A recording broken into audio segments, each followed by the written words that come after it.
uyaphazamisa ekhatha ulive wethu ulife wethu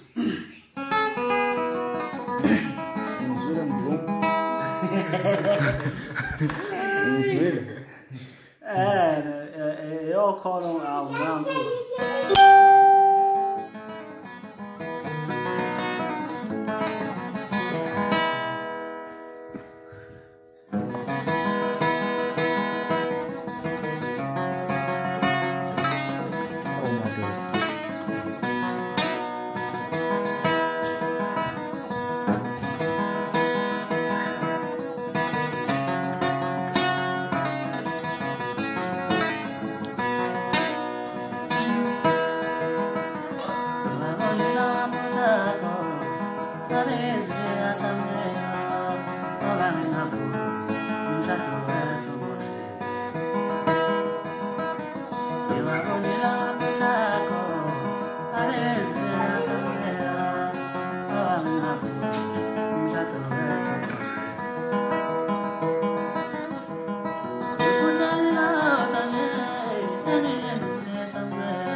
ya bafethu cha